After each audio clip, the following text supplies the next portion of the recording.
Hello and welcome. This is From Day One, and welcome to the webinar, Recruitment in the New Normal. Please join us in welcoming our co-founder and Chief Content Officer, Stephen Koepp. Welcome, Stephen. Thanks. Welcome to our webinar. We're exploring a pressing human resources topic today, recruitment in the new normal. Now, this morning came the news that 2.4 million people, more people filed for unemployment benefits last week, bringing the 9-week total to 38 million. It's an astonishing number and it's a painful one. Yet there are cross currents in the labor market. Many companies are hiring right now for immediate needs, while others are thinking long-term, scouting for their future workforce. Today, we want to look at innovative ways to attract and onboard new talent during a crisis. What techniques can we adopt to give new hires the necessary tools to be successful? How can we keep our future workforce pipeline alive? And how might we adapt our retention and internal promotion strategies? Before we dive into the answers, we'd like to thank our partners SkillSurvey and Eightfold for making today's webinar possible. I'll tell you a little about each one. SkillSurvey applies the science of human behavior and smart technologies to help organizations make better hiring decisions faster. Their online reference checking and talent sourcing solutions help their customers discover new talent and bring the right employees on board faster. Eightfold, using advanced AI built with billions of data points, Eightfold Talent Intelligent Platform creates unprecedented efficiency for talent operations. Now, a few quick logistical items. This webinar is being recorded and will be available on demand within 24 hours after the event using your registration email. You can watch for a written account of this conversation next week on our website at fromday1.co. At around 3 p.m. Eastern Time, we'll have a Q&A session. You can submit your questions anytime using the Q&A button at the bottom of your screen. Now I'd like to introduce our moderator, the business journalist Lydia Dishman, who reports and edits for Fast Company on tech and leadership and has written for CBS Money Watch, Fortune, and the New York Times, among others. Okay, Lydia, over to you. Thank you, Steve, and thank you all for joining me, panelists and attendees. Thrilled to be hosting another very timely discussion. As Steve said, unemployment is ratcheting up, but there are definitely industry sectors that are ramping up their hiring. So we're kind of running the gamut across the board of where companies are and what they're doing for recruiting. So without further ado, I will turn it over to my panelists. I'd like you each to introduce yourselves and tell us very briefly about the work you're doing and a bit of background about where you are in your career journey. So let's start with Obehi. Hi, good afternoon. Obehi Ogunbayo. I work for Cox Enterprises in Atlanta. I'm the director of executive search, and my team and I, we do the executive recruiting, which is director level and above, for all of our automotive team, for the automotive group.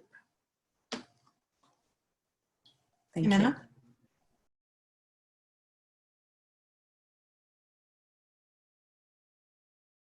Trying the space bar trick, and apologies, it didn't work for me. My name is Ximena Juncosa, and I am similar to my partner here, also head up executive talent for McKesson. So we look after the global enterprise roles, all the executive level roles. And I've been with McKesson for 3 years now, 3 years this month. Looking forward to chatting with you guys today to share more. Terrific. Robi? Hi, everybody. I'm Robi Nevers, and I am with Allstate Insurance Company. I work in the talent acquisition area, and I lead the teams that do strategic sourcing, talent engagement, internal mobility, and our campus recruiting and program teams. And I've been with Allstate quite a long time, switching from finance over to HR several years ago. So that's my background. We'll bring it over to Jake. Well, good afternoon. Thanks very much. My name is Jake Burke, and I work at SkillSurvey. My role is Vice President of Sales. And as Steve had indicated in his introduction, what we do is we help companies with identifying great talent on the pre-hire side using scientific predictive validity surveys to find out if candidates are the right fit for the roles at the company. We also have a sourcing capability where we leverage the references and turn them into future passive candidates for the organizations. Then lastly, we help HR and talent with the post-hire and bringing their candidates that turn into employees through their whole process and where they might fit in the organization and how they can grow and develop and all of that. So I'm excited to be on this panel with some great people today and look forward to learning a lot and maybe even sharing a little bit. So thanks. Oh, you'll all be sharing. Don't. So last but not least, Mike.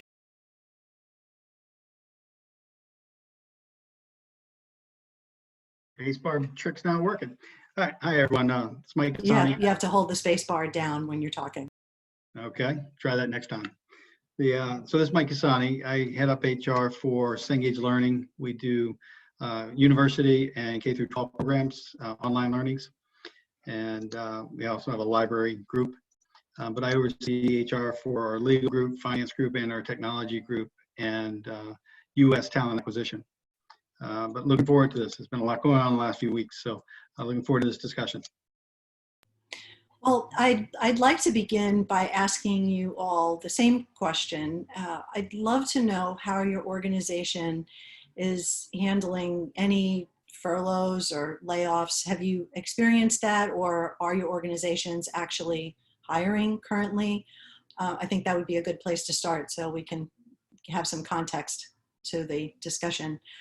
So yeah, let's bring it around again in the same order that we were in before. Obehi. Great. So, I mean, we've had a little bit of both, like what you just described, Lydia. We've, unfortunately, it's a decision that Cox does not take lightly at all. And we've had to furlough some employees in some areas of the business. But in the other area, within our the communication arm of our business, we are recruiting and all the roles are going on as usual. So again, we've had a little bit of both. We're on the automotive arm of our business. We've had to do some not layoffs, but furloughs. And then in the communications and the enterprise, we are continuing recruiting with business as usual. Okay, Ximena. So we have not done any reductions in force as of today, or furloughs. So we have been very, very lucky to not do that. We have put in a hiring freeze in pockets of the organization. So we started, as you know, many of your organizations, I'm sure, doing some modeling of different scenarios of what we could do. And that was one of the first levers that we pulled, was to do a hiring freeze. It is not a blanket hiring freeze, so we're being strategic in pockets of the organization that are what we have named growing businesses. So we've got some core businesses that will likely put some roles on hold, and then we've got others that are growing, starting and new, and so we are continuing with hiring for those. We also have, given our distribution capability, our distribution center roles tend to never be fully staffed, and so we have not stopped in those roles as well. And so yes, hiring in pockets of the organization, haven't had to pull that lever. There's a couple of other levers that we've looked at, which I'm happy to share later. I don't know, Lydia, give others an opportunity to share, but as of now, we are still hiring and haven't had to reduce quite yet. I'm sure that's good news to the listeners. Any little glimpse of optimism of companies hiring is always helpful. Robi, tell us about your experience. Sure. So at Allstate, similarly to Ximena, we have not had to furlough or lay anybody off, which I'm very happy about. We did decide to put in a managed hiring, which is really, we've seen a significant decrease in our number of openings, and we, I'm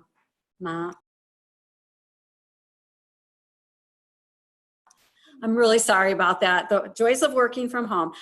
So we have a managed hiring in place right now, and with that, We are still hiring for critical roles right now, and those critical roles are the ones that are customer facing, technology related, as well as data management type roles. So we will continue to hire, but we've just slowed things down, and we're going to reevaluate after the next 30 days and see where we're at, and if we end up opening up some of those roles that were temporarily put on hold.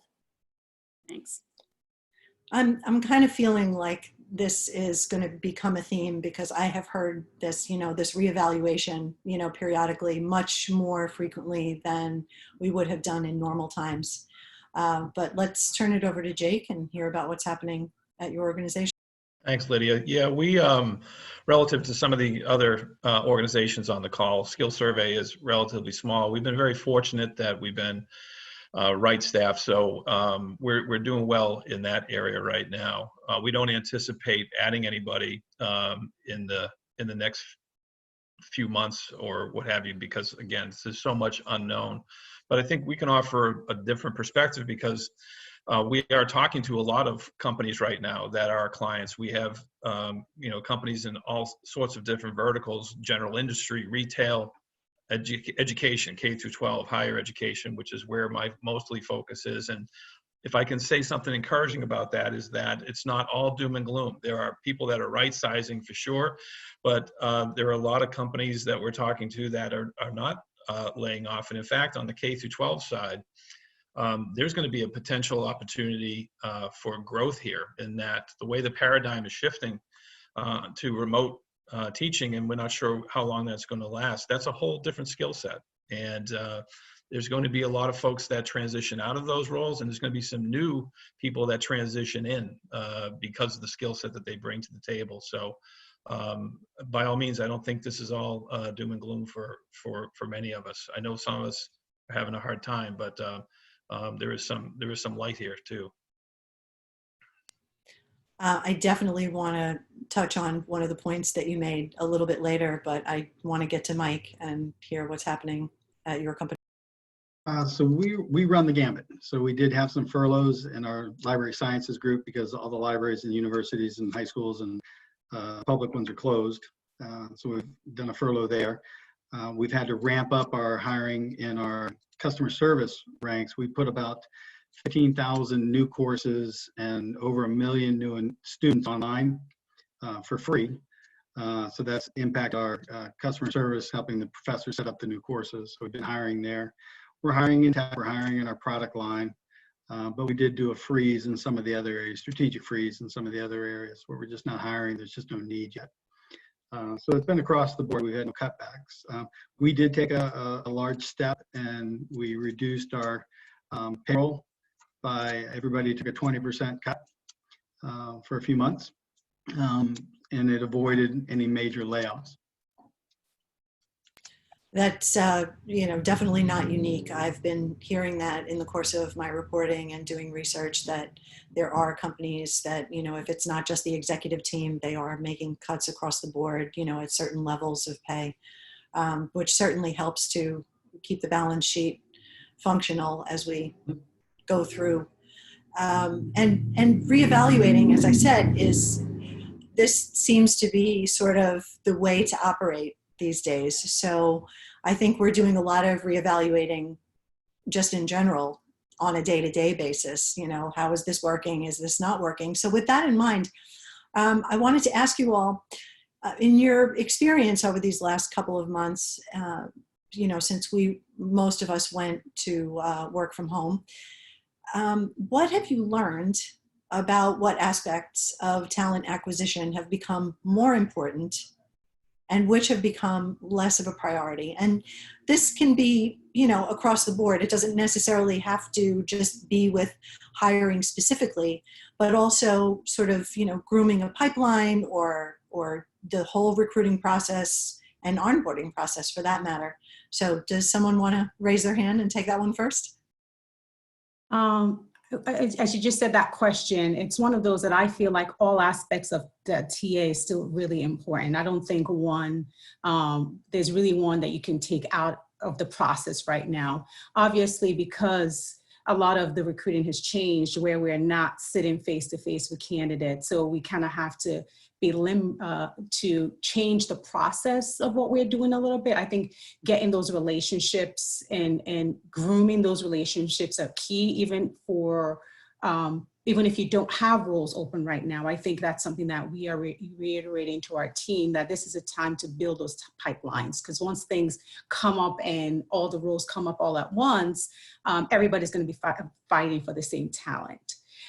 So it's really developing those relationships and making sure just we're learning. There are lots of tools out there. That this is a time for, I think, TA to really take a look at their process, see what we're doing, see what's working, see what's not working, see what other companies are doing, and start to just make sure that we are putting all those things together, so that when things do, if it's set pockets that have slowdowns, the recruiters can do that. And as things now rev up, they would have all these learnings and be able to put them into practice. But truthfully, I think, you know, in your question, I think all aspects of TA is still really important. Face-to-face, maybe, you know, shaking someone's hands and kissing the baby may not, you won't be able to do that as much, which is something that we are used to.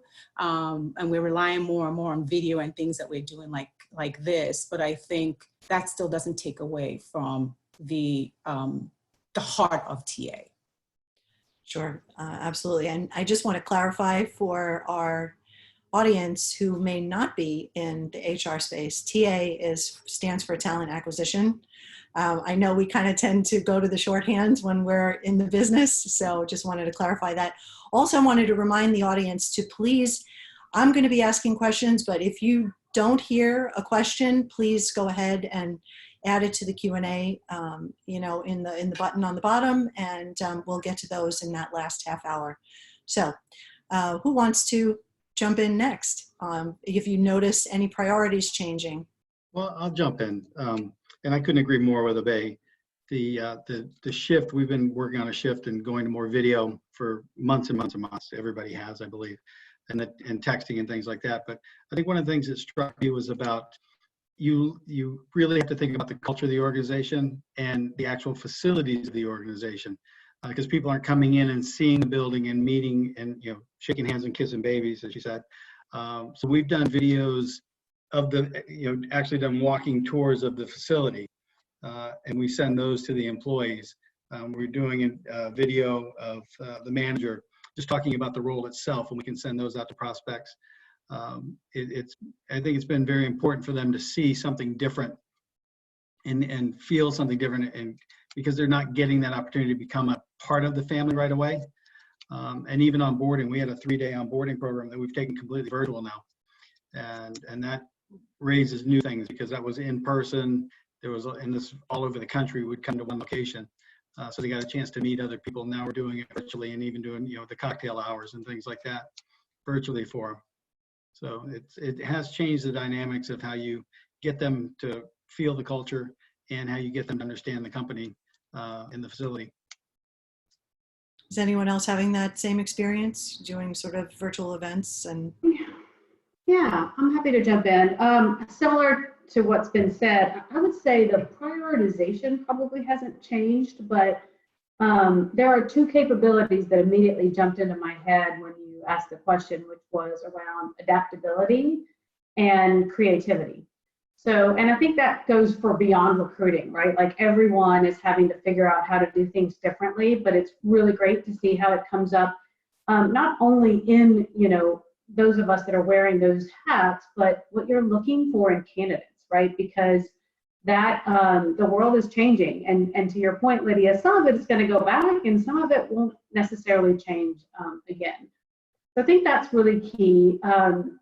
One of the things that we have done, as you know, as I mentioned, I look after the executive space, so it's a different experience that we offer, and so our, you know, our hiring cycles are longer. And it is, you know, and we're typically going after passive candidates. You know, we don't, you know, have people that are applying to the roles that I look after. And so how we pull a passive employed executive away from a company and have them feel comfortable in joining McKesson is tricky. And I think even since we all last spoke, I have had a situation evolve a bit further. in where we are, we do want to, we had met these two candidates, but we're at the final stage. And the BU president that's recruiting for the role wanted to spend some time with the candidates. And so we are having our BU president and our head of HR fly to Atlanta to meet the candidate here. And while we do have a facility, I loved your idea, what you shared, Mike, about how you're showing candidates the facilities. In our cases, some of our facilities are really new. And so you've got these like open floor plans and, it's just very different than what, like our offices are really small. So you're not, I'm trying to create a private environment where they can hang out and talk for like 2 or 3 hours, and I'm not going to put them in an office, right? So I got, creative and reached out to one of our local hotels here in Atlanta and have partnered with the St. Regis, who will allow us to use one of their conference rooms. The candidate's going to come in. I'm going to make sure that I have food and beverage, brought in at the right time. But it's just like the way what you took for granted yesterday, it just doesn't exist anymore, right? Going to a certain floor, checking in, it's like, nope, I've got to think through everything differently. Even from our policy around picking up candidates, it's like, hey, take an Uber to this office. It's like, I don't want to ask anyone to get in a cab or an Uber, right? And again, I know that's not the entire TA realm, and this is very unique. But even thinking through, I'm asking somebody to get on a commercial flight, get on an airplane. When they arrive to Atlanta, knowing how that airport is, I'm going to have a car service pick them up. So just creativity, I think, about how we execute the experience. Well, and I think it's also important that the candidates feel safe to do those things. I mean, people hated open offices before, but I think now there's there's even more of a challenge because, can you sit 6 feet apart and, even if the walls are low, what is traveling around, recirculated air with hermetically sealed offices. So those are all factors that we do need to get creative about. Robi or Jake, do you want to add anything to that? I was just going to add, I think the other piece that's really important is just the onboarding too, making sure that that's completely different now too.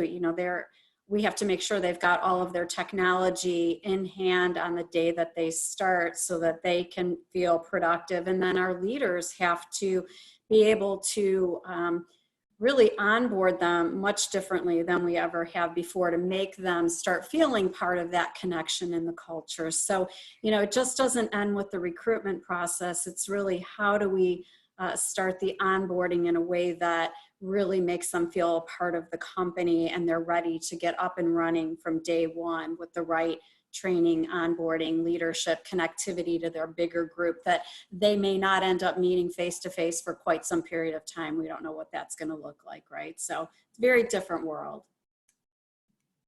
And if I could just say that, listening to Ximena talking about all the things that her and her team logistically are trying to do to provide what traditionally has been provided in talent acquisition and executive recruiting, it is a two-way street, right? As much as this is new for all of us, it's also very probably stress-inducing for the candidate and through that whole process. And so I think there's a lot of room here for grace and for mercy when we're all engaging here, trying to get what we need to get out of this process, whether it is when someone comes in, interrupts you during a Zoom call or whatever the case may be. Humanity hopefully will really guide us toward the goals that we all need to achieve. And but it has to be done with creativity, like Ximena was demonstrating there earlier. So we have to be mindful of the candidates as well, and the pressures and the anxiety that they have as well. So. Well, I want to drill down a little bit more deeply with that, because it's clear that you're all thinking in common that, talent acquisition and recruiting, is a relationship building exercise, and that really hasn't changed.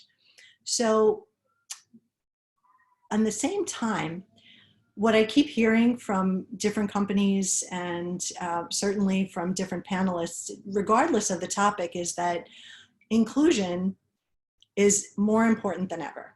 And obviously, inclusion starts with your talent pipeline.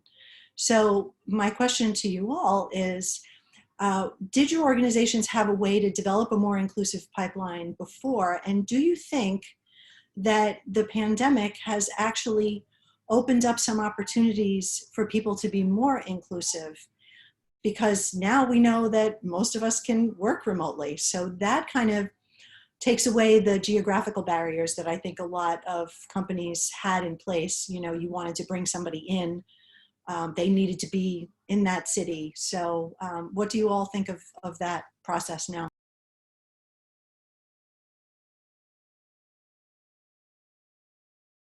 I mean, I don't know if the pandemic has changed much, but you know, we are doing things differently, right? So a lot of our external partnerships and places where we would be with them either at conferences or on campus is going to look very different. So we are very much trying to nurture our relationships with our external diversity partnerships in a way that we're connecting with candidates, and some of these are students, and making sure that we're staying in contact with them, that we're building those relationships so that when we are ready to move forward with opportunities, they're thinking about our employment brand. I just think it's a good time too, where we're having our recruiters making sure that they are focusing more even through some of the sourcing, you know, LinkedIn and some of the other things to try to stay with a much more intentional lens on building relationships with diverse candidates. And again, working even with some of our ERGs and what that can look like as well during this time. But a lot of those things we've done before. I just think right now with hiring demands a little bit lower, collectively our talent acquisition team can spend more time making sure that they're being intentional about it. Yeah, absolutely, Robbie. And that's kind of, I think, and I shared a little bit about that early in terms of now that the recruiters are a little, they're not as busy as they usually would be, that, you know, developing those relationships. And it's really just sourcing, right? In the executive space, we call it relationship development, but it's really, you know, just making sure that the whole team is sourcing and continuing to build those relationships. But we've had most of these plans in place, luckily, before the pandemic. But it's now we have a little bit more time to do it and to do it more proactively and just more sensibly as we go through it. But we've kind of had these plans in place before. I would only add that I think the current situation has allowed us to actually look more at internal candidates and offer more opportunity for growth and development, to be able to move people quickly. As you can imagine, it's a little difficult to hire people at a 20% discount. So we've looked internally quite a bit and found some, you know, really positive impact on development and giving people new opportunities. So don't discount that opportunity for yourselves. Yeah, I was gonna add and echo a little bit. I'm not sure that the pandemic has accelerated our focus on inclusion and diversity and pipeline that we're all kind of referencing.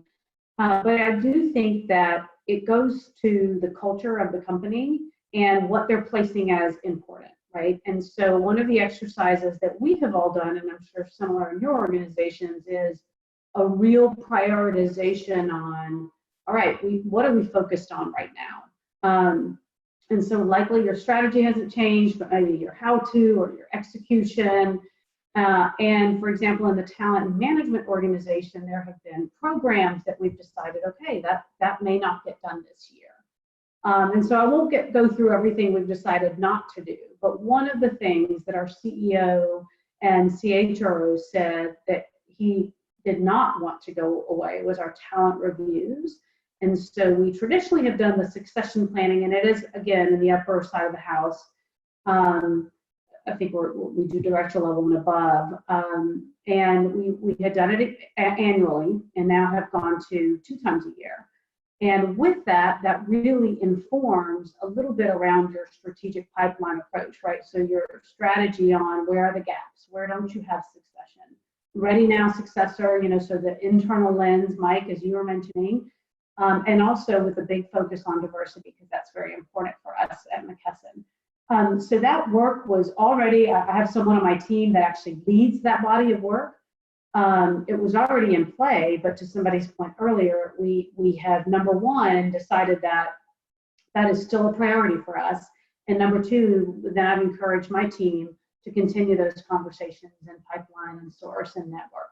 What I think has impacted us to the negative in this aspect is, there are a lot of partners that we partner with, organizations, and so there are, like we were going to be hosting high tech in the fall at our campus. Actually, it was in the summer, and I think now we've pushed it to the fall, and we're hoping that we'll still have it, and we don't know.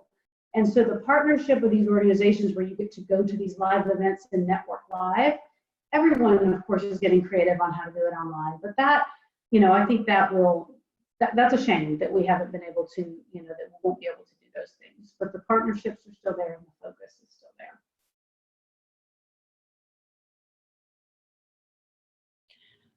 I'm wondering, now that we're talking about, how these partnerships are developing, and, certainly, talking about the use of ERGs, and what type of networking or like, say, referral bonuses or anything are you seeing in your organization to kind of get talent into that pipeline? Mike, you said about, hiring internally. How is that all happening, and who's accountable for it? In my group, it's I drive the HRBPs, my HRBP team, to talk to the hiring managers about who are other candidates, because they don't always know. And we're building out a internal mobility program, so we can capture special skills, special needs, availability, things like that. So there's a pool that we can draw on. Does anyone else have a thought about networking and internal development versus referrals? I mean, in our company, we have a referral program already, and we're actually in the process of building out an internal mobility path where all the everyone in internal that work for Cox will go in and put all their skills, and then as recruiters, we can go in and source our internal candidates for openings that we have. So that's something that's in the process and will be launched in the summer. But in terms of who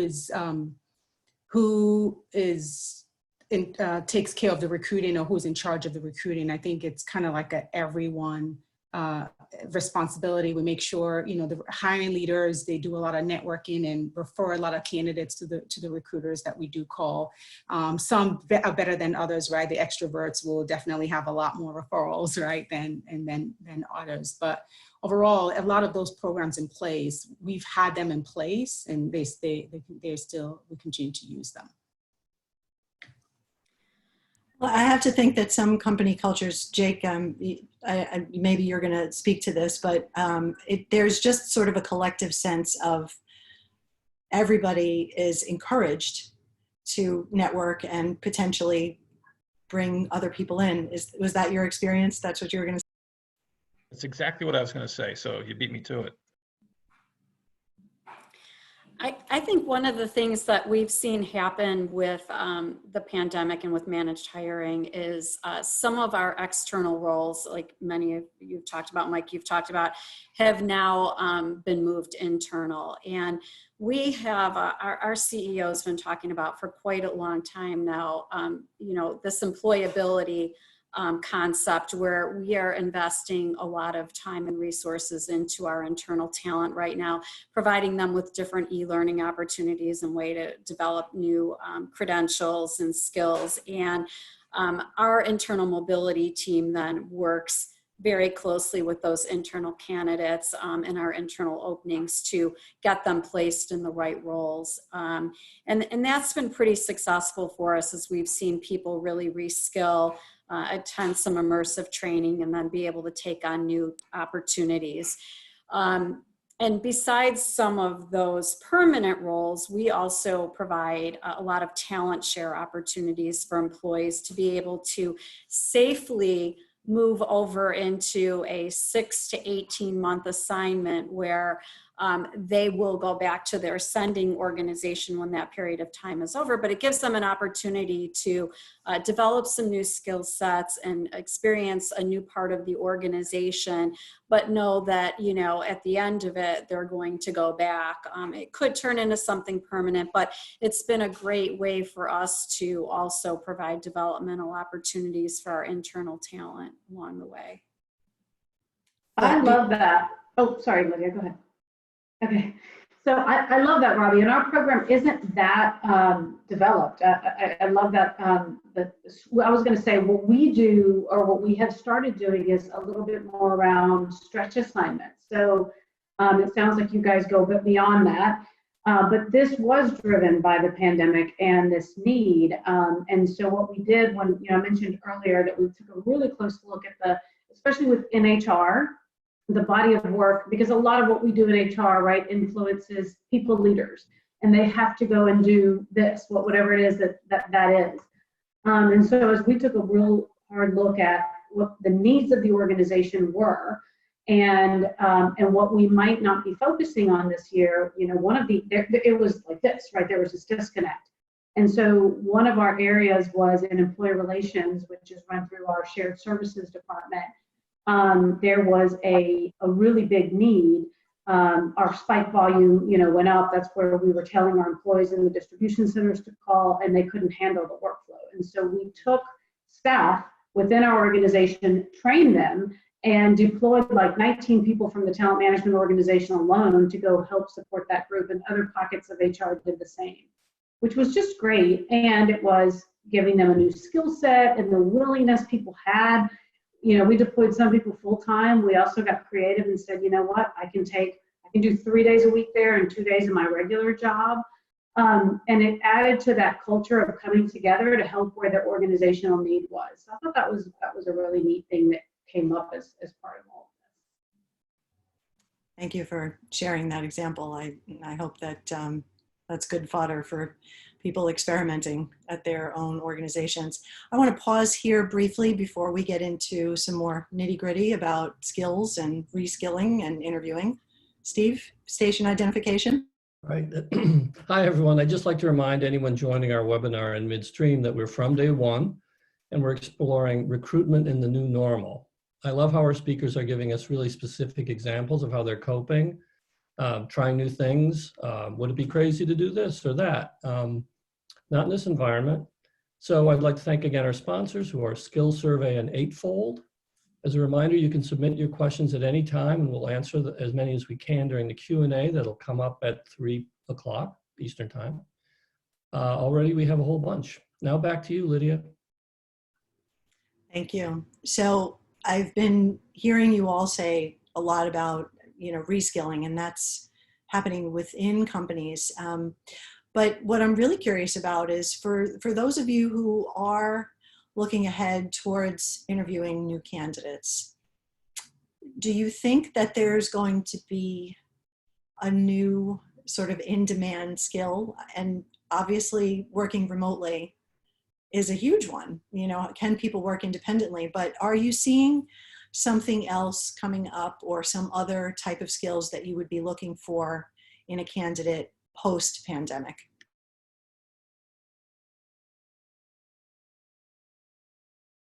I've stunned them all into silence. If you don't mind, I'll speak to that in a little bit of a different way, and that is there's skills and then there's behaviors, right? So at SkillSurvey, we have a team of IO psychologists who look at all of this stuff and come up with the competencies and skills and the behaviors that are tied to those, so that employers can measure those competencies and skills based on those behaviors. And you're right, Lydia. Preeminent now is working remotely. Many of us have done this for a number of years, and it's not a big deal, but many of us have not. And so for those that have not, it is a skill. There's a lot of things associated with that. So it's not, it's understanding what the behaviors are that lead to that skill, or that prove that you have that skill is what is really, really important, and measuring that in advance, because working from home is not just a change of venue or, you know, dealing with your children or your dog or what have you. It's a lot of things. And so making sure that people are adaptable to that. And this entirely was driven in the last 6 or 8 weeks. We've been in business for 19 years, and coming up with this new competency and measuring has been what's really been important. And our clients are really reacting to that favorably. Yeah, I think, and you're right, I don't think it's stunned, but it's definitely a question that causes some pause, because I think it's still an area that's maybe a work in progress for a lot of people, or for a lot of us. But like Jake just said, I know that for our company, we do use the behavior interviewing to make sure that the people do have the skills that matches the job. But when our different assessments that we use, such as DDI, but I think it's really going to, I think this is going to be an area that is going to be a work in progress, and everyone is going to have to adapt, because this is new. It's a shift in mindset for the hiring leaders to interview someone, talk to someone, not meet them face to face, and hire them and do their onboarding virtually, send them their tools virtually, host virtual drink times and dinners and game shows, whatever it may take to keep that person engaged, when that's something that comes natural when you see the person face to face. So I think this is going to be an area that is a work in progress, and is going to continue to develop and change as we go through this time in the next couple of weeks. And it's going to look different for everyone in every company. I don't think there's really going to be one specific way it's going to work for every company, because it also is going to depend on the culture of the company, right? So I think this is definitely going to be a shift in mindset for everyone, the leaders, the candidates, just making sure that they adapt and are nimble when it comes to this area and what the new normal is going to be. That's a skill in and of itself, is the adaptability. And so any thoughts on how you might be able to ask the right question to see how someone is adaptable? I know everyone is always interested to know what kind of interview questions are going to be used. So does anyone have any thoughts on that? Well, I would say you've got a perfect example right now. How did, you can talk about how did they adapt? What did their companies do when the pandemic hit? Were they already at home, or did they go home? And how did they adapt? What was their struggles? What was their challenges? What did they enjoy about it? And I think you've got a ready-made example right there that they can speak to. I do think that there may be a big issue when people return, because some groups have already told their employees, you're going to stay remote. And we have employees that do not want to stay remote. They are desperate to get back into the office. So I think you're going to have a split on the workforce, where you're going to have new candidates show up that want to be in an office or don't want to be in an office anymore. I mean, I don't know if Jake is going to comment on any sort of assessment that, you can do, because we certainly do assessments at the executive level that do measure adaptability. But I would highly recommend behavior-based questions around, I think, right, Mike, right? How did you handle this during these times? I think questions around levels of frustration, right? Like what frustrated you? We've all been frustrated, right? But I think it's the resiliency piece of being able to say, okay, that didn't work, or the video didn't, the WebEx was down. Well, what did you do? You had to have the meeting, right? Like examples around what hasn't gone right and how did they problem solve through that? So levels of frustrations. And I also think different workforces, this is going to look different depending on the workforce or the work level, the type of job, right? There are people that need more directions than others. And again, going back to what we were commenting earlier, the people leadership side of this is going to be huge, right? Because Already, I think a lot of leaders are used to managing in a virtual environment, but not everyone is. And it takes an extra touch and an extra time. So when you have someone that's new that might need more direction, or, do they know how to leverage the technology and, and things like that, just so you can, be with them and connect more. But those are my ideas that I would share. Well, from our perspective, the whole idea around behaviors and tied to competencies, I could just quickly say and give an example of some of the behaviors that we would be measuring is, demonstrating dependability, reporting consistently and on time.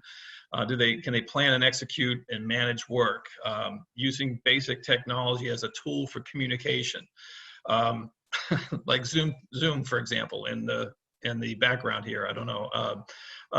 Remain flexible and adapt to change and variety on the job. Those are just some of the behaviors that our team is using to measure whether or not the person has the competency, the ability to work from home. So it's going to be interesting to see how many other things are going to be tied to that behavior to illustrate that competency for sure. But that's just an example.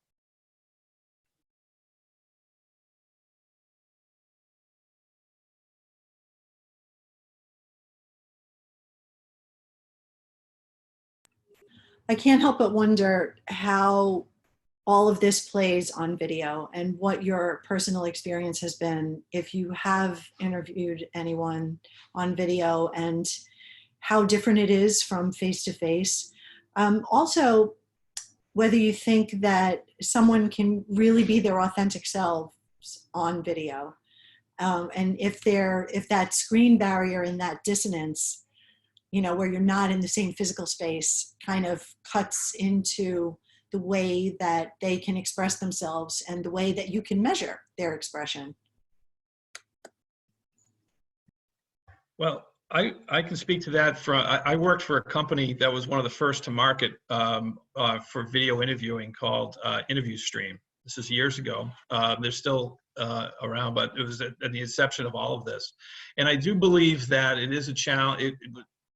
It can be a challenge for people to be their own selves, as it were, on this platform. I mean, look at us all right now. We're kind of, how do I do this? How do I do that? Right? It can be a challenge. So you add those anxieties to the idea that I'm speaking to Ximena right now about a future opportunity at McKesson, and I'm just trying to make sure that the lighting is right and all of that.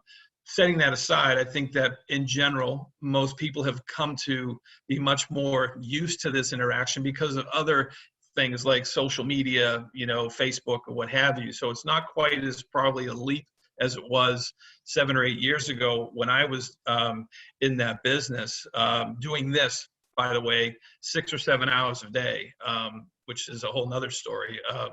But I think that I think people will find a way to be their own selves, and I think that the technology is rising to that occasion as well. But so I think it's going to have to get better, and I think it's just going to be one of those things that you have to do. You have to put a shirt on. You have to, you have to do those things. So those are just a few points from my previous experience. Yeah, oh, Robbie, go ahead. No, I'm going to have a follow-up question. So you just add what you were going to say. Okay, but Robbie, you go first, and then I'll add. Okay, so I was just going to say, early on, I don't think technology was so great, and I did not like, interviews, video interviews at all. But like everything else, they get easier and better over time, and connecting with people via video, I think we're all getting much more comfortable with it. People that never heard of Zoom a few months ago all know what Zoom is now, right? So the world's changing. We're doing a lot of things by video that we never did. One of the things I almost think in some ways, there are some advantages of it that you don't have when you're face-to-face. Like, can somebody really communicate well by video? Like, that's a skill. And you know, if they can win you over that way too, without that face-to-face, I think that can be a positive. So, you know, I think just adapting to some of these things, there's going to be silver linings in them, even though they're different. Yeah, I agree. I think I could speak on the pro and the con, right? Do I think that a face-to-face cup of coffee or even, you know, in an office is going to provide for a better interview? Yes, I do. I think, you know, there's a connectivity that happens when you're in person for most, right? But I do think we've come such a long way. We've done video interviews for a long time. I am just an extreme extrovert. So if I can't meet you face to face because maybe you live in, you know, I'm doing the first interview and you live in another state or country, I would have chosen video over phone call any day of the week. But I do think people are getting more comfortable. There's also an efficiency play, right? So because people aren't driving and having to go somewhere, you can do a video and then you can do a follow-up video. And you're not, you know, taking, again, I'm sure that if it's like the day-to-day job, that may not be plausible. But for at least the space I look after, you might have more than one interaction. And I do think one's ability to choose the right environment. And I mean, I love what you said earlier, Jake, about having mercy and grace, because there are aspects to the workplace today that hopefully will go away. So this wasn't an interview, but I was talking to someone on the board of the ERG that I'm the chair of, and she has tiny children. And bless that woman, she was trying so hard to stay focused on what I was saying, but her house didn't allow her the opportunity to get away from the children. And then she's just finally like, excuse me, I'm going to try to change rooms, and then tracked her down and found her, right? But she did, first of all, she didn't lose her cool, and, you know, she kept it together. She apologized, and she tried to, you know, get it back on track. And while it wasn't an interview, I think those are the things that we'll watch for and learn to adapt for it. And hopefully part of that goes away when school starts back up and work normalizes, but the interviewing piece, I think, is here to stay. I'm also thinking about, you know, especially with that example, Ximena, how much more willing employers, hiring managers in particular, are to offer that bit of grace and space. We were just talking about grace before. Do you think that along with this adaptability, that going forward, that hiring managers are going to be a little more empathetic and give a little bit more leeway to situations like that? I mean, I think so. I think it's good. Some of it is we just don't have a choice anymore, you know, and that's what, you know, what we've kind of come down to. Obviously, everyone needs to be efficient. They need to get the job done. They need to produce. But I think that if this world that we're in and have been in since March continues, it's definitely going to look a little bit different. I mean, I know, Jake, what you just said about showing grace, our chief people officer used that exact term. And for all of us as employees, it caused us to be like, oh, you know what? Yes, we're going to give not just the people that work on our teams that grace, but give yourself as well.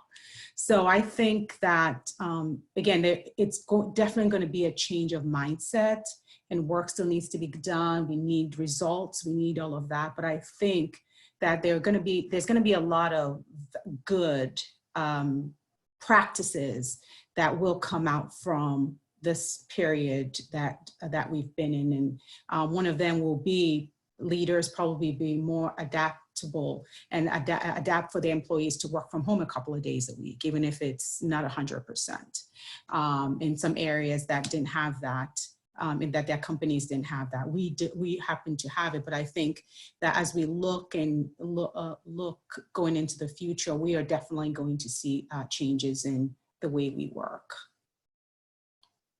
I think accompanied with grace is mercy, and understanding that we are in a time that's unprecedented. And I wonder, as a candidate, how how much I'd like to work at a company that doesn't demonstrate that in the process. Because there is an underlying humanity here. So I think that not only would I expect to give it, I would expect to receive it. And as Obehi just said, you still have to get the job done. You still have to be a professional. You still have to produce. But I think that there is an overriding sense that we need more humanity in a lot of things, including this process. And I'm most impressed with some of the videos that I see of people on video in serious situations, and their kids come barging in or something else happens, and they don't make a move. They're just like nothing's happening, and you know, they're doing this underneath and you don't see it. That's, to me, that's a skill. That's someone I want on my team. That's someone who is cool under pressure. So I hope there's more of that at all these companies. Yeah. Yeah, and sorry, I'm just going to take a few more minutes to say that, like what you just said, Jake, the candidates, I mean, we are, as candidates, as we're talking to them, if they're not comfortable, if the hiring leader says, oh, I must see you face to face, and they come back and say, I'm not comfortable traveling, and I'm not comfortable doing that. And we come back and meet them at that place, say, you know what, we understand. We're going to do, for now, we're going to follow this process and meet you where you are. I mean, it's going a long way in making in closing the loop and closing it with those candidates.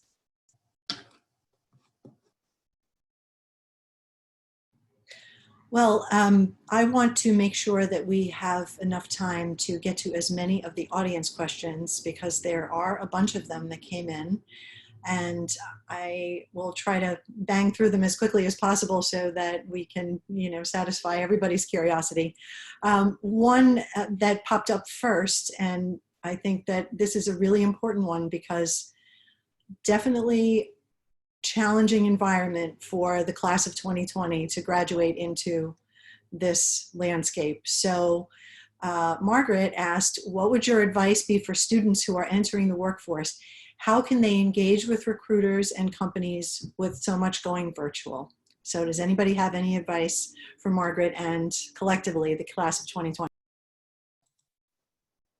Margaret, if you're one, oh, go ahead, Robi. Go ahead. No, go ahead. Go ahead. If you're part of the class of 2020, congratulations. I know that this has definitely been different and probably not what you expected, but my advice that I'll give you, and I gave to my family members, is connection, connection, connection. Go out there and just, it may not look like they have an opening right now, but making those connections and emailing and doing the virtual coffees and talking to people will go a long way, and just keep the dialogue going, so that when that role that you're looking for comes up, it will definitely, you will be, you know, you have already started that conversation. So that would be one of my recommendations. And I know people here probably have much more. And I would say, you know, use tools like Handshake that are offered through your university. You know, we may not be physically on campus. You may not be physically on campus come the fall. However, you know, recruiting's still going to take place. We're still going to be, you know, that's the pipeline, that's the talent pipeline into our organization. So just continue to utilize your career resources at your universities and stay connected, just like Obehi said, like stay connected, keep networking, and meet as many people as you can. And if there are internship opportunities, take advantage of them, because, you know, they will still lead you to other opportunities. I'm sure that if you have like specific examples like Handshake, I mean, I think that was part of the question too, is what specific tools and resources can you offer? LinkedIn, I mean, that's the normal that everybody already knows. But I think the most underutilized thing in this country for college students and graduates and alumni is the Career Center, period. It is part of the institution. It is where you can help understand where your future is. And yet, I'm guessing this, but somewhere in the neighborhood of 20% of folks use that service. And as Robbie mentioned, Handshake is one of many platforms that help make those connections. Obehi just mentioned LinkedIn. For the students who are trying to make connections, your parents know a lot of people. Your uncles and aunts know a lot of people. Use and leverage LinkedIn to the best of your ability. But that career center, even though campuses are not open right now, every single campus has a career center that is virtually helping their students. If you do not do that, then you are selling yourself very, very short. I can't emphasize that enough, and not to minimize anything else that anyone has said today, but Robbie, that when you said career center, obviously it rang a bell for me, and it's really, really vital. Does anyone else have any other resources to add, or can we move on to the next question?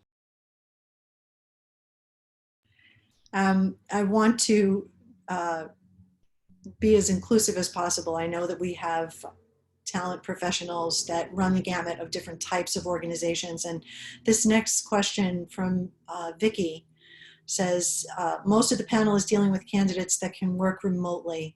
I'm recruiting for a local grocery store with everything from custodian, checkers, deli. How do I set up these interviews and conduct onboarding when not everyone has the technology to do a Zoom type of interview or new hire orientation? Any suggestions?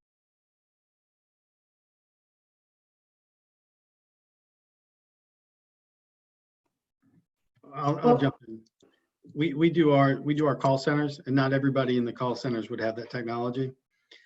We do bring them in for onboarding in a very large room, and we segment them and we have it all marked out. We do ship all the equipment to their homes before they get there, so they have their equipment that they can work with. And we do as much on the phone as we can, but in those situations, you have to do face-to-face. You have to get the people in the room. And that's how we handle it, is large room, because they're all local, large room, segment it out, and drive it that direction. Yeah, I was going to just say the distribution centers, it's probably similar to a grocery store environment where you would do a first screen on the phone and an application process, but then they will come into the facility, and that is where they'll be expected to work. So the onboarding and the training and that, there's no equipment to order. They'll, similar to a grocery store, they'll have to come in. And so we have just set up our facilities in a way that is safe, like going into a doctor's office or a grocery store or anything else, right? So I don't have a virtual option other than an initial phone screen and application process, and then bringing them into the center where they'll be working. That's what we're doing. Yeah, I would add that we do we do temperature screenings on the way in through a nurse. We have an on-site nurse, so it works out. And then we do give them. We have masks and sanitizer and things like that available for them if they don't have their own. Yeah, same here. Yeah, this is what you have to do these days.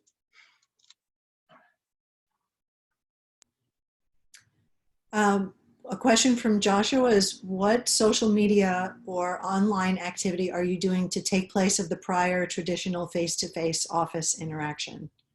Are there any specific social media outreach that anyone is doing?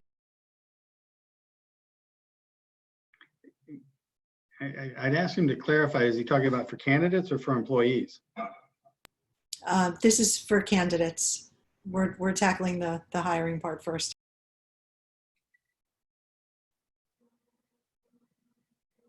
I mean, for us, I could speak for our company. We are engaging with our candidates. I don't think anything has really changed in that area. We have the LinkedIn pages, Instagram, Facebook, and just continuing to put our brand awareness out there, letting them know what we're doing as a company, as we are helping through COVID or whatever is new that is going on with the company. We're using those channels, such as, like I said, Facebook, Instagram, LinkedIn, and but that's not new. Those are things that we've done before. But the message probably is different. But those channels, we've always used them. Yeah, I was going to say, I think the messaging is different that we're putting out there right now. It's more about what are we doing to try to help our customers during this difficult period of time? What are we doing for our employees to try to make their lives easier? Some of it's just some of the fun stories on what work's like now versus, you know, before being in an office. So some of those more human interest stories, but the messaging's definitely different. It's not targeted, you know, job opportunities like it was before. There's a little mix of that, but not nearly as much.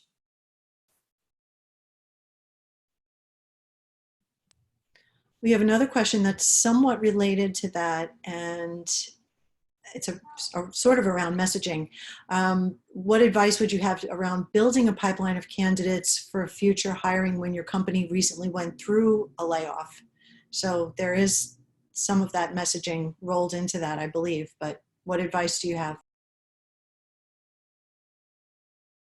I mean, what we did, because we kind of fall into that category, and we do have a mandate where the recruiters are sourcing. It's more about building the relationship, more about, I know we don't have a role open right now, but we're looking to the future so that when something does open up in the future in sales or in human resources or IT, whatever category or job talent segment that recruiter is working in, it's more of, hey, I want to introduce myself. Can we talk? And I'm talking about the future, not a role specific to now. So that's kind of like that's what we are doing. We developed a messaging with our comms team so that we don't want to sway people to believing that there is an actual job, and we were very specific about that with the recruiters, because that'll be very insensitive. But we developed a message that is more about, I want to develop a relationship with you for the future. Someone else want to add anything to that?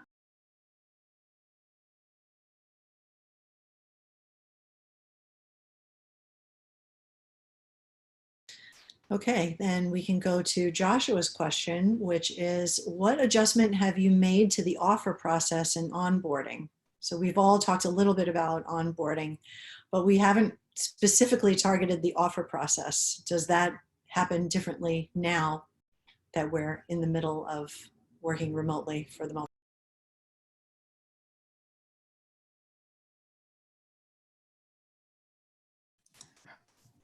You know, I think our offer process is really still very similar to what it was before. So we're extending it via either the recruiter or the hiring manager. And that really is unchanged. You know, some of the, I'm sure we've all experienced, some of the other processes have had to change, you know, with either background checks, I-9s, all of that's become virtual. And there've been some changes to that. And then it's just really the onboarding piece that is so different. I mean, one example is, so we quickly decided to convert our intern program to a virtual program, and we have over 160 interns starting as of next week. They start onboarding, and one of the key things to hopefully having a successful program this summer is the connections between the interns that they're not going to get face-to-face. So, you know, we have virtual stand-up meetings every single morning, and we're bringing them in pods of like 10, right? So that they kind of build small communities within the bigger community. And, you know, they'll have their daily stand-up meetings where they all connect. And then, you know, keep in mind, they're in all different parts of the company, so their work could be different, but we want to create a connection. And then, you know, we've got like these water cooler Wednesdays and throwback Thursdays, and really just trying to keep them connected throughout the summer. And then, really working closely with those hiring managers on what is it going to look like to bring them on and get them engaged in the work quickly. How do you need to stay connected with them maybe differently, since it's not going to be face-to-face and they're going to need that direction, giving them peer mentors and another senior leader mentor. So, just being really, really intentional about what it's going to look like and making sure we've got the change management in place amongst the leaders to be, to make this as successful as it possibly can be. Because the ultimate goal, right, is to convert them to hire when they graduate, and we want them to have a good experience. And that would be the same for any employee that we're bringing on right now. We don't want to bring them on and have them leave in 6 months because it was not a great experience for them.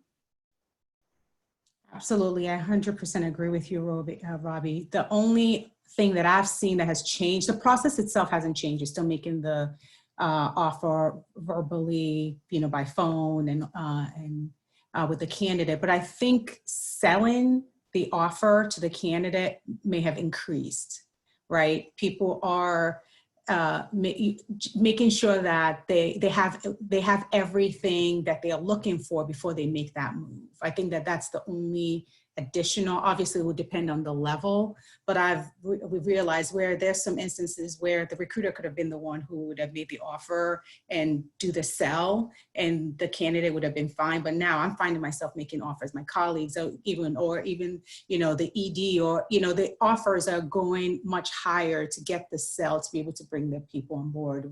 That's a little bit of what I'm seeing, a little different, but the actual process of making an offer is the same. But when you talk about, like Robi said, I don't want to keep going back to what she said, but when you talk about onboarding and all of that, that has all changed.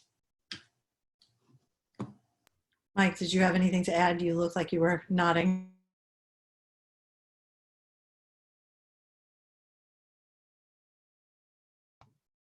Spacebar is not working. The only thing I would add is I agree. I really like what Robbie said. The program that you put together is amazing, to get 160 people virtual like that for an intern, because they usually need a lot more hand-holding than normal. So I'm really impressed. Ours is slightly different in that we're making offers at 20% less salary. We've had no turn downs yet, so knock on wood. But we've, just like Obehi, we've raised the level of who makes the offer. So we have an executive team member in many cases making the offer to make sure that they are aware that you're a valued member, we want you on the team, and driving it that way. And fortunately for us, they've been very receptive to do those kind of things. But it's the only slight change, because normally they wouldn't be going to that extent. And I wanted to clarify, if you're making those offers at 20% less, you said that was temporary, right? Only for. We've already named the date that it goes back to normal, and the offer letter actually states the two salaries. So what you get today and what you get in a couple of months. Yeah, that's a crucial difference, so that people know that they have something to look forward to.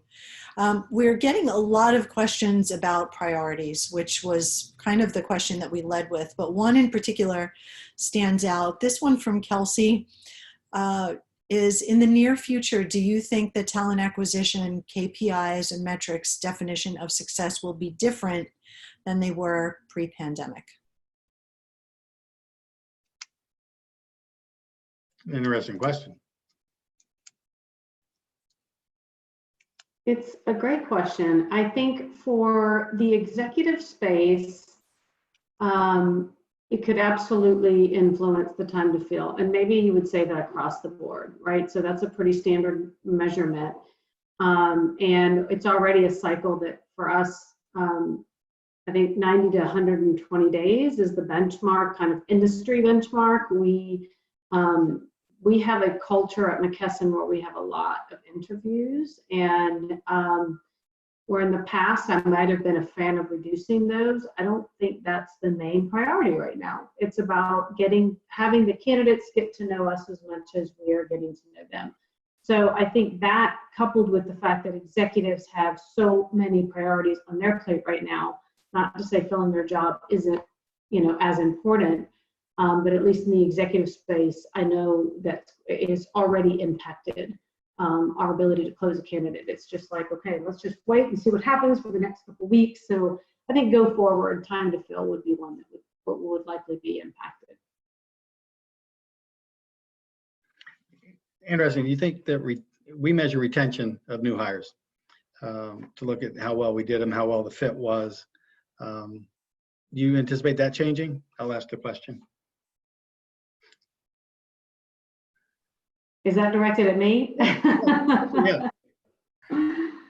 I love the question. It is something that, you know, how you, we do measure retention, but it's the quality of hire is something that I've been toying around with in the executive space, and how, you know, and the things that we look at are one's potential, one's performance, have they accelerated, and you do that kind of over time, right? It's not a, you know, so yes, I think whether, you know, I think the follow-up to your question, or what we will have to look at is, again, how good are we at assessing the right talent in this environment that's going to do well in this culture, and what does that look like later? And did that change significantly from before? I think what's tricky about it, at least for me in answering the question, is that we are in a pretty significant transformation. So COVID aside, we had a new CEO that took the reins of our company a year ago. We relocated our headquarters, we had a new CHRO. So several movement at the executive level. And with that, we have tweaked a little bit around our enterprise behaviors, our go-to-market strategy, our, you know, growth strategy. And so we were in the middle of all of that anyway. And I think that as we explored new businesses for our company, there was the question of, like, you know, we're a 187-year-old company, Fortune 7, you know, we're a big company, we've been around a long time. And, you know, I hate to sound cliche, but what got you here isn't necessarily what's going to get you there. And so we were taking a really hard look at what were those capabilities that were going to take us into the future of McKesson that we wanted to be. All of this prior to COVID, right? For a lot of different reasons, and a lot of those being the pressure of the healthcare industry in and of itself. And so I find that right now, that is the journey that we're on regardless, and with COVID. So I think it's a great measure. It's something that we will look at to see how well did we do to assess the talent that what we needed to take us forward. And I can answer your question better in 5 years.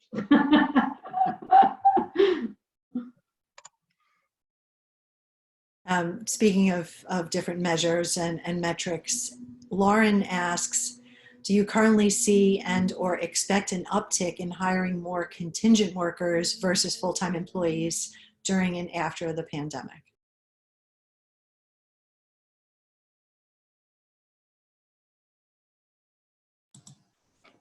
I don't see, again, for my company, I don't see that. So I think we are definitely, just like someone had said earlier, that their company is going through change and growth. We were going through a growth period as well. And we have really great goals for 2034. And we were putting things in place to get there. So I think that once things continue to pick up, we're just going to go back to making sure we're hiring and revamping to be able to help us get to those goals. But we've had a lot, we've working on, even during this period, a lot of our strategic goals to be able to get us there. I think we always use a mix of contingent workers with our full-time employees, and that'll probably continue. It'll be really based on the business unit strategies and what they need. So I can't say across the board that we expect to see that, but it's always an option. I think you're right. You always have to evaluate the mix. For us, I think we first wanted to be loyal to our own employees, and it's what I've heard from other companies. In, you know, specifically Delta Airlines was one of the companies of someone I was networking with the other day, and they were like, all contractors were the first to go. And so I do think it'll be a mixed bag, but I think that first and foremost, if companies are doing layoffs and furloughs, they will look at the contingent workforce as secondary to be able to be loyal to their first. But I also think that will be relevant to their furlough and reduction strategy. A question on professional development from Geraldine. What might you recommend for recent grads or young HR professionals to optimize their time in a way that would get them ahead of the competition while we are working remotely and have a little more time on our hands?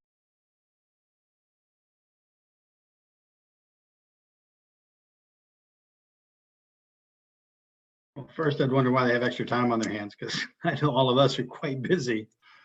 I think taking right now, if they can benefit their company on their return to work or return to the office, that's an area you can study up on, because that's going to be needed. And in my opinion, it'll be needed twice, the first round and the second round. Might be an area that you can add some value to the organization you're in.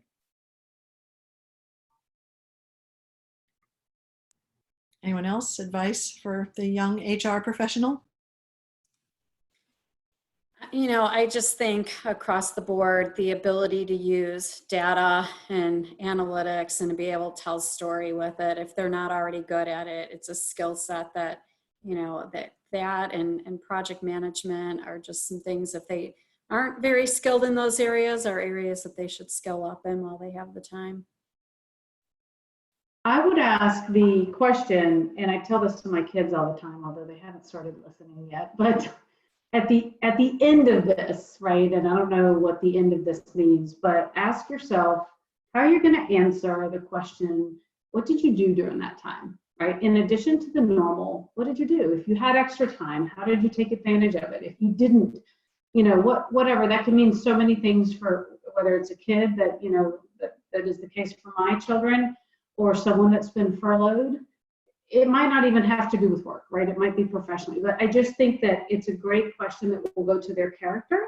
So I will start with that kind of philosophical question. And then I do think skilling up, right? Maybe if you're already in an organization, raise your hand. Ask people where you can help. Like I gave an example earlier about the employee relations piece. That could be different in your companies, but unless you raise your hand and ask and say, hey, can I get a stretch assignment? Can I help in this area? I see that they are really busy. I'll dedicate an hour a week. So I think that shows, my CEO said something on a senior level leader call the other day that where he was like, I'll be watching to see how, I can't remember the context, but it was like how leaders are going to come out of this. And so I do think that taking a proactive stance and putting yourself out there and being open to new experiences all kind of go in that realm of what did you do with your time when you had it? 100%. Here's another question from someone who did not want to be named. Are any of your companies changing benefits to cater to a remote workforce or current working conditions? And if yes, are the recruiters advised to have conversations with candidates in advance, I'm guessing, about these benefits?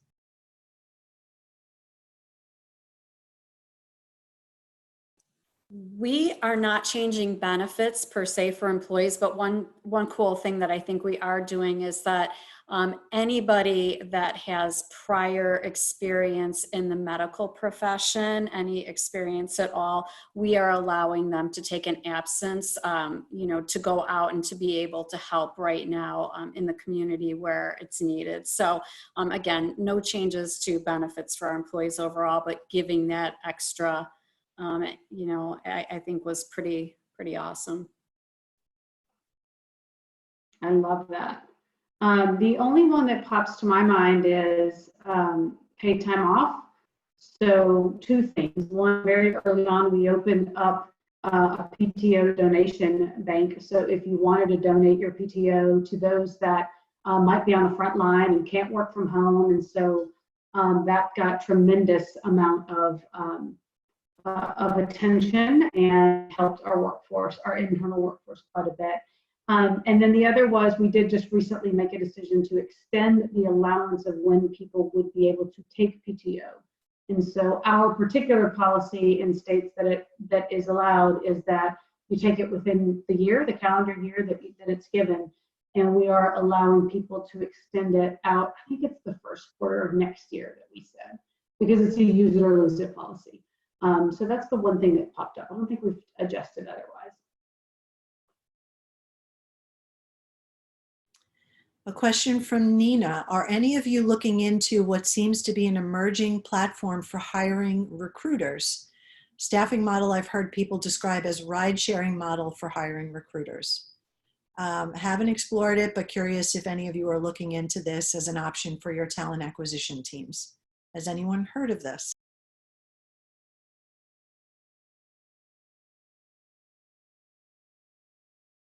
Okay, sorry, Nina, we're not able to answer that one. Another one that we have is about investment in technology.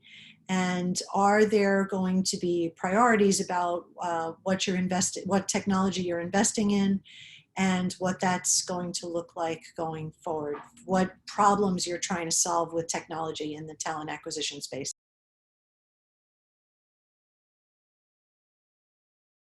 Prior to, again, it's all going back to COVID, right?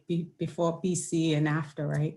But prior to COVID, we were already looking at our HCM platform, and that's continuing, and we're going through that process right now, embedding it all out. So as a company, we haven't stopped, and we're taking a look, and we're talking to the recruiters, seeing what they need, talking to the leaders, but we're going through taking a look at our whole HCM portfolio. HCM is? Human capital management system, I think. Just, you know, for those of us like me who are just regular humans and not in this space. I do that, unfortunately, a little too often, but yeah, thanks for calling me out on it.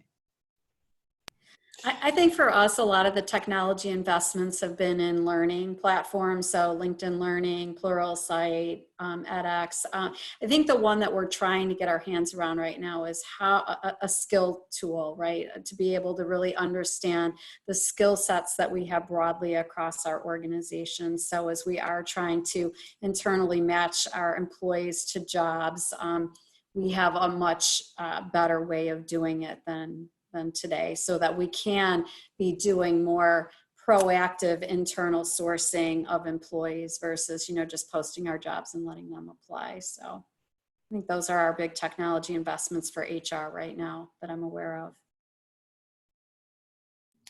Well, and in a somewhat related question, Esteban asks, what type of digital platforms are you using to find talent? Is anyone wanting to share any resources? Well, I do want to share this resource with all of you that I mentioned at the beginning. Accenture has rolled out a platform that's called People and Work Connect, and it's available for employers, and it's an ability to say, hey, who's hiring and who has staff. So it's employers working together for their workforces. So I'm sure HR professionals check it out.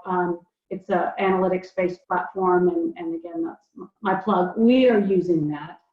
Again, it doesn't affect my space, so I can't tell you more, but I would recommend that you guys check it out.